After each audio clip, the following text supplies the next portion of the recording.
This is the Sony FX30 and this is the Sony ZV-E10 Mark II. They're almost the same camera, but at two way different price points. This is $1,700 and this is $1,000. It's easy to say that the more expensive the camera is, the better it is. But in this scenario, you can still get an amazing camera experience for a lower price. But just to be sure, let's compare these two and see what's really worth spending your money on. Is it going to be the FX30 or the ZV-E10 Mark II?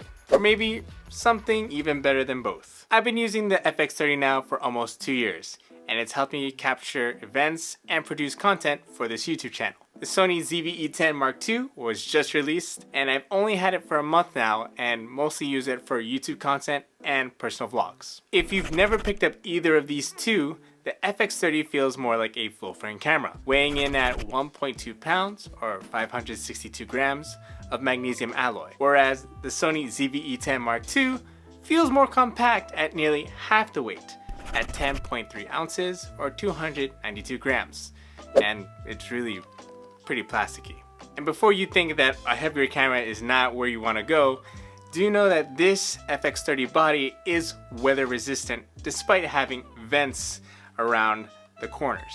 Whereas the ZV-E10 Mark II, yeah, that's not gonna really hold up too much to the elements. Looking around the FX30, you got these multiple 1/4 inch 20 holes for you to mount different things, whether it's a cage or different accessories. And along the side, you got a nice beefy hand grip for you to really hold onto your camera. The ZV-E10 Mark II has a smaller grip, but it's still big enough for you to have a good sense of handling on it so that you can go ahead and just, yeah, you could do this and feel comfortable with it. Maybe a little bit of your pinky will hang off. Thankfully, the ZV-E10 Mark II has been upgraded to use the bigger Z battery, which really makes Sony use a bigger grip, but is still able to maintain a decently small form factor. But both of these guys have an articulating screen, so it's easy to film yourself, whether you're vlogging or just doing a talking head setup like this. In terms of what's inside the camera though, these sensors are very much the same. They have APS-C CMOS sensors just like the Sony a6700, or in the video world, Super 35 sensors. Although all these cameras shoot 4K, the sensor itself is actually 5.6K oversampled. In terms of megapixels, you're getting 26 of those, and unofficially in the Sony ZV-E10 and in the Sony a6700, you got what's called a dual-based ISO, which means that at ISO 800 and ISO 2500, you're getting the cleanest noise in your images while still being able to have good dynamic range. Unfortunately, at 2500, you are still getting a decent amount of noise, but it's still better than what you would get at higher ISOs. In this case, it's better to have it than not to have it. Again, it's only unofficial. Only in the FX30 is it official that there is a dual-based ISO, which is more evident in their Cine EI feature. I did a quick comparison between both the FX30 and the Sony ZV-E10 in standard profile to see what it's like to shoot in 1080 and at 4K. I did a comparison between the FX30 and the Sony ZV-E10 to see what 800 ISO looks like and what 2500 ISO looks like. And to me, they look pretty clean. If you want, go ahead and add in there a noise reduction. In terms of 1080 versus 4K, is the Sony ZV-E10 really that much better, or is it lacking behind the FX30? Not so much when it comes to 1080 versus 4K. Obviously, if you've been shooting video for a while, 4K is most often going to be sharper and the better image. And as you can see here, I shot here the Sony ZV-E10 and the FX30 with the Viltrox 27mm f1.2, and this is what it looks like. Looking back at the footage, I did notice that the FX30 was oddly greener than the Sony ZV-E10 Mark II. Normally I wouldn't notice this out on the field shooting content, but in this studio, in this kind of more controlled space, that's just something that just came up. Another thing to point out about the sensors is image stabilization. The FX30 has IBIS, or what's called in-body image stabilization. The Sony ZV-E10 doesn't. Instead, it has what's called digital stabilization, and it's pretty similar in terms of the IBIS in the FX30. Although the stabilization is not as good as the FX30, it still lets you choose options like active stabilization, which allows for a steadier footage, especially if you're gonna have it in like a tripod mode where you're just standing still and just pointing it in certain directions. And then you have the standard where it has less to no cropping. And yeah, you cannot use the digital stabilization in any other mode with the Sony ZV-E10 Mark II unless it's gonna be in video. But in the FX30, your IBIS is gonna work in both photo and video. Fortunately, although these cameras are different, they do share the same codecs. So if you shoot things like XAVC-HS to XAVC-SI in 4K, you have that option, or XAVC-S and XAVC-SI for 1080. Where it starts to differ more though is in frame rate. In the FX30, you can shoot up to 240 frames per second in 1080 in S and Q mode, or slow and quick mode, but in the Sony ZV-E10 Mark II, you cannot. In the FX30, you can shoot in 4K 120 in a regular recording mode and in S and Q mode, but in the Sony ZV-E10 Mark II, you're only limited to 4K 60 and 1080 120 frames per second. Personally, I think that not too many people need 4K 120, but if that's a deal breaker for you, well, you're probably gonna lean towards the FX30. But I feel like most people are okay with 4K 60 or 1080 120, and the Sony ZV-E10 Mark II is already still a good deal. Just know that when you use 4K 120 in the FX30, you are getting a crop of 1.56 times, so unless you really want that telephoto look, that's probably going to deter you from really using 4K 120 in this. And if you're using active stabilization on top of that, in either of these cameras, you're already getting a 1.1 times crop. And that doesn't seem like a big deal if you're shooting things from far away and you're behind the camera. But if you're using something like the Sony ZV-E10 Mark II and you turn this thing around, you're not using stabilized lenses, then your footage is gonna look pretty shaky. There's not too many lenses that are stabilized in the Sony E-mount system for the APS-C, so that's kind of a bummer. There's only like the 10 to 18 millimeter OSS. That's a great lens. And then the 18 to 105 f4 OSS, or optical steady shot, that's pretty good too. But if you want to do vlogging and pointing the camera at yourself, the 10 to 18 millimeter is going to be your best bet. If you're okay with all these image compromises thus far, do know that there is what's called clear image zoom, and both these cameras have zoom rockers right near the power button, which is pretty nice. Although the FX30's power button is off to the side, which is a very good ergonomic feature. Now, clear image zoom, for those of you who haven't really used it before, is a digital zoom developed by Sony that's supposed to be and is a little better than digital zoom. So if you really just want to crop in a little bit more or just get a little bit more zoom, that does help. And if you're using power zoom lenses, then these zoom rockers are even better, since you don't have to put another hand on the lens and manage it that way. And you can control the speeds of your zoom as well if you want to fine tune that too. In terms of autofocus, if you've never used Sony before, they are some of the best cameras for autofocus, and these do not fall short of the standard. Although the Sony ZV-E10 Mark II is 2 years younger, or 2 years newer. There you go, 2 years newer. The FX30 is not outdated whatsoever. Yes, the Sony ZV-E10 Mark II has like the AI implementation as far as tracking animals, birds, planes, trains, and all that extra good stuff. The FX30 still does an awesome job. Now, there are features that these two have in common, and there's plenty to go through, but here are some of them that I just want to mention to you. You can import your LUTs in these cameras and burn it into your footage, or you can use it to preview what your footage would look like. These both support focus breathing compensation. They both can use apps for connectivity and for controlling, and they both have the same menu style. Where the FX30 is going to stand out though is having dual SD card slots, having the ability to use an XLR top handle if that's something that you're interested in getting.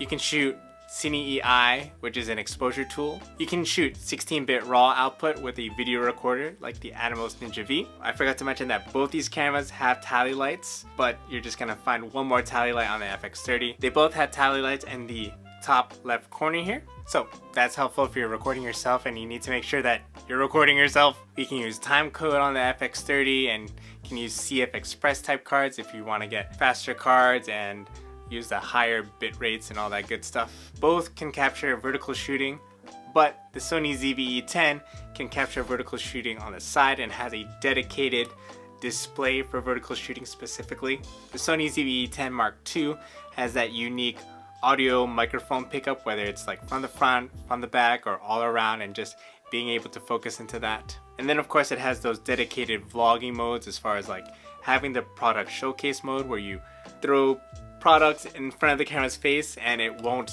try to focus onto your face, but instead focus onto the object, which is not happening with the A7 IV right now. See, I put this in front, it's not focusing, it's still focusing on my face. Then you have things like the cinematic mode, where it incorporates the cinematic bars and gives you different color grades, which I'm not personally a fan of, but as a beginner it's something nice to experiment with. You got the background defocus mode, which gives you a blurry background and sets your camera to auto to achieve such an effect. I don't use it though.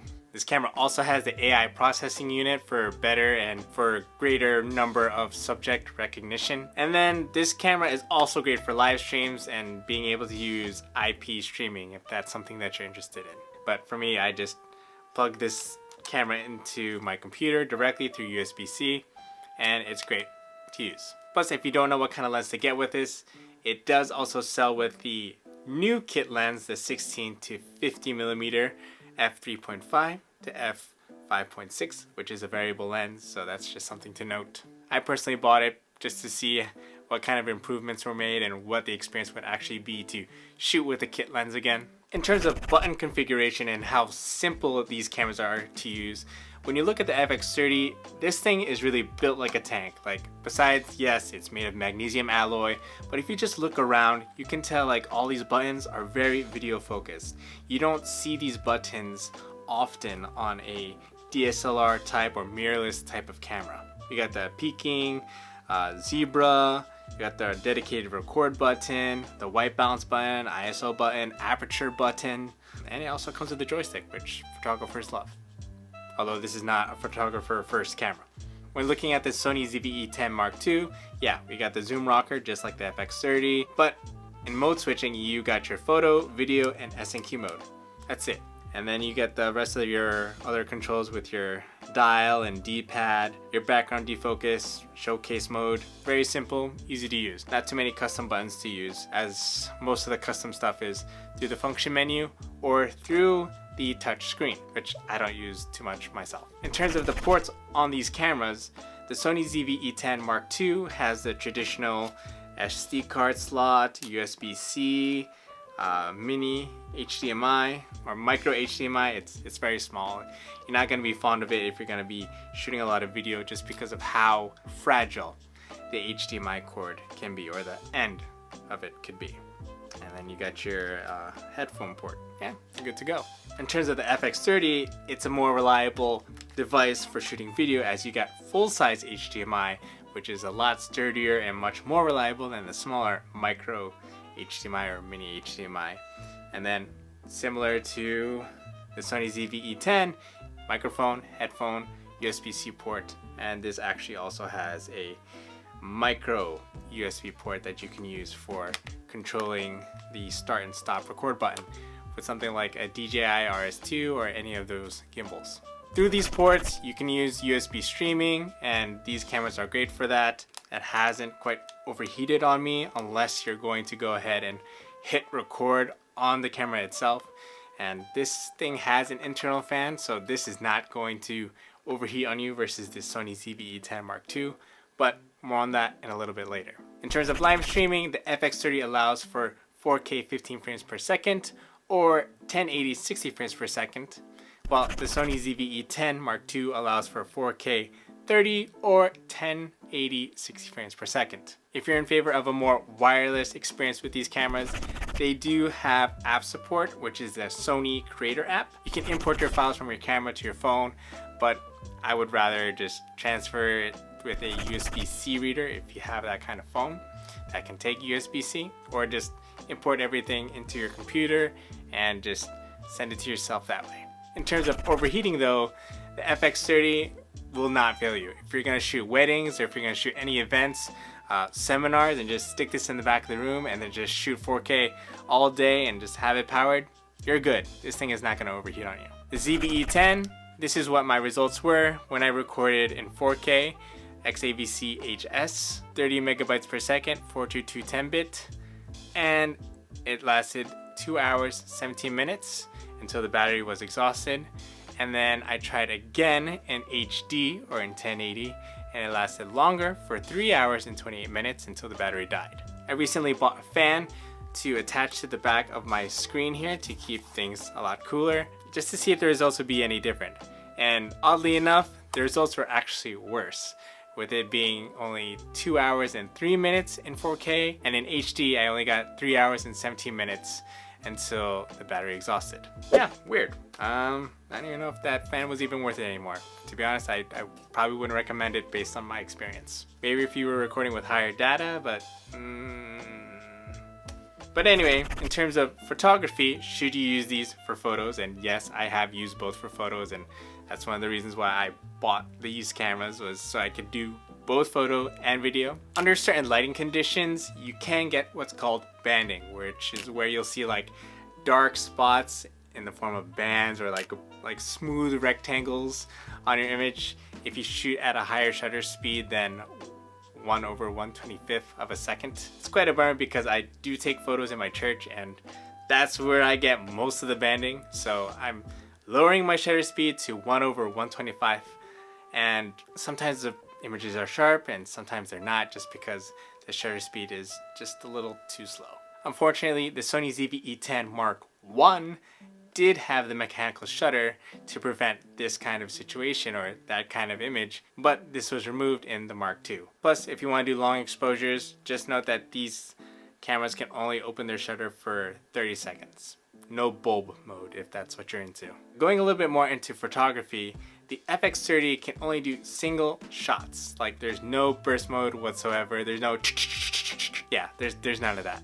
The Sony ZV-E10 Mark II has that burst shooting mode up to 11 frames per second, which is great if you're gonna go ahead and shoot in daytime and you just want to catch some action sports. It's pretty good for what it is. But hey, at the end of the day, both of these cameras were marketed mostly towards video, and then they do some photos.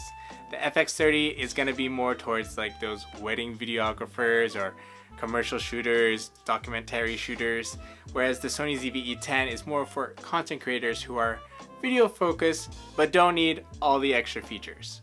Yes, you can take your occasional photos, and you can still use the same lenses between both should you end up getting both at some point, because this is a great A camera that's just reliable for everything, where this is also a great camera, but it's a good second camera as well if you just want to have like a dedicated camera for shooting your talking head videos or going out and getting the shots, whatever it is. But since no camera is perfect, the FX30, in my past reviews I have said that I wish there was shutter angle on this thing because it's considered part of their cinema line. It's just easier to dial in my exposure if I just set it to 180 and just leave it be.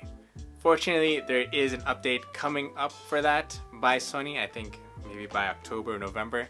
So that's a disadvantage, but it's also a fix that they're going to release. So thanks, Sony. The second thing is, I wish there was a mechanical shutter like the FX3. Yeah, I would just like to not have to deal with banding. I mean, if this camera was gonna be like a couple $100 more, I would have totally paid for it just to be able to have that mechanical shutter. Yes, I know this is a video first camera, but they included it in the FX30, so why not just stick it in here too? For the Sony ZV-E10 Mark II, a lot of people have been wishing that this had IBIS, or in-body image stabilization. I think that the community would probably buy this camera even if it was maybe $1,200. But if you want IBIS and not have to pay $1,700, at $1,400 you can get the Sony a6700.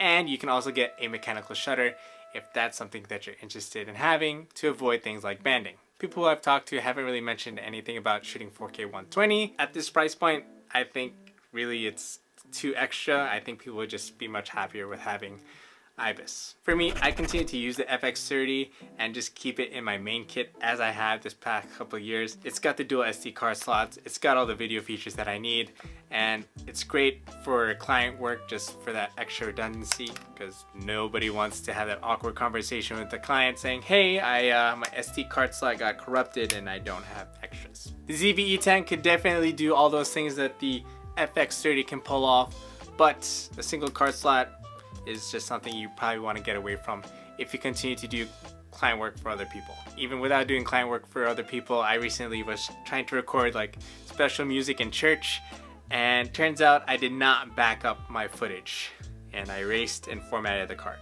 Yeah, that's... My church does stream, but image quality isn't quite there.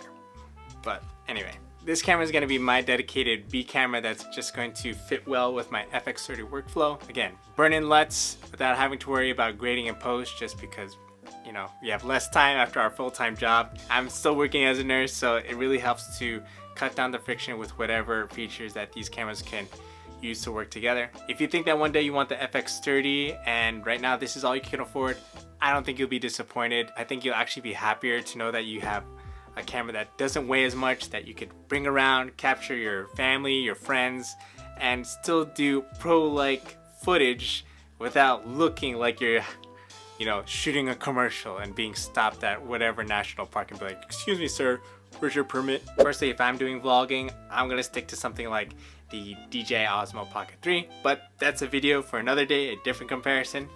Stick around and subscribe for that if that's something you're gonna be interested in. In the end, the Sony FX30 is an excellent camera for aspiring pros and current pros to future-proof yourself for years, and the Sony ZV-E10 Mark II is just as good in performance for most people, and you can still capture and create great stuff with this without having to spend a lot of cash or go deeper into debt than you already are. If you'd like a more affordable FX3 though, perhaps the A6700 is a better option. So I did a comparison over here between the A6700 and the FX30. Until next time, keep shooting for the life that matters. See ya.